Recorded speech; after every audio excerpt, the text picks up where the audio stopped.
Dimanche, on vote. Savez-vous que dans notre pays, qui a derrière lui plus de 1000 ans d'histoire, il n'y a guère que 120 années que tous les Français, sans distinction de fortune, ont le droit d'élire leurs députés. Savez-vous qu'il n'y a que 23 ans que le général de Gaulle a donné ce même droit aux femmes? Savez-vous qu'il n'y a pas 6 ans que vous pouvez désigner vous-même votre président de la République? Pourquoi est-ce que je dis tout cela? Eh bien, c'est pour vous rappeler que ce petit bulletin de vote que vous choisissez dans le secret de l'isoloir avant de le déposer dans l'urne, c'est le signe de votre qualité de citoyen majeur et c'est l'arme de votre liberté. Que de siècles il a fallu aux Français pour acquérir ce droit de désigner eux-mêmes leurs dirigeants. Et aujourd'hui, dans ce monde moderne, que de procédés n'ont pas inventé les régimes totalitaires pour vider le suffrage universel de toute sa substance. Ici, on vote publiquement, c'est dire qu'il n'y a pas de liberté de choix. Ailleurs, et c'est le plus souvent le cas, on vote pour un seul candidat, présenté par le parti unique, c'est dire qu'il n'y a pas de choix du tout. Et nous savons qu'en France même, il y a un parti qui professe cette doctrine. Et nous savons qu'il y a des mouvements qui mettent en cause le suffrage universel lui-même, déclarant que élection égale trahison. L'élection, vous le savez bien, c'est la seule manifestation authentique de la volonté populaire.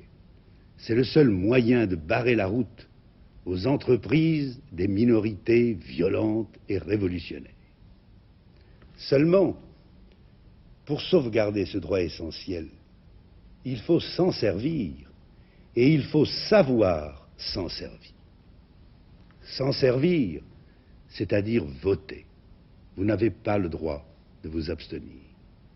Savoir s'en servir, c'est-à-dire partout voter contre le candidat du totalitarisme, contre son allié, même camouflé, contre le troisième homme qui n'est là que pour l'aider. Il faut voter pour les candidats présentés ou soutenus par l'Union pour la défense de la République. Si cet appel, vous l'entendez, alors, fort de votre confiance et d'une majorité solide, nous pourrons faire face aux difficultés de demain et entamer les réformes nécessaires. Et nous ferons pour cela appel à tous les hommes de bonne volonté, au Parlement bien sûr, mais aussi dans le pays. Il est grand temps d'atténuer nos divisions, il est temps de réconcilier les Français. Depuis 30 ans, notre unité morale n'a cessé d'être troublée et parfois menacée par la guerre, par l'occupation et ses suites, et puis la guerre d'Indochine, et puis la douloureuse affaire algérienne, et puis ces tristes journées du mois de mai où, une fois de plus, les Français se sont violemment opposés. Il faut effacer tout cela. Oui, nous voulons achever d'effacer les dernières traces du drame de 1962, afin que nos compatriotes rapatriés d'Algérie et que ceux que le drame jeta dans le désespoir ou dans la révolte se sentent pleinement intégrés à la nation, se sentent moralement et matériellement solidaires de son destin. Et puis nous voulons aussi que la victoire électorale, si nous l'avons, comme je l'espère, ne soit pas un triomphe sur les étudiants, dont la plus grande majorité, d'ailleurs, j'en suis convaincu, condamne les excès des enragés. Et nous ne voulons pas non plus qu'elle soit une revanche contre les ouvriers, dont beaucoup, j'en suis convaincu également, ont regretté l'inutile et coûteuse prolongation de cette grève et la tournure politique que certains ont voulu lui donner. Étudiants, ouvriers, ce qu'il y a de juste et de fondé dans vos revendications, dans vos aspirations, nous le comprenons autant que personne.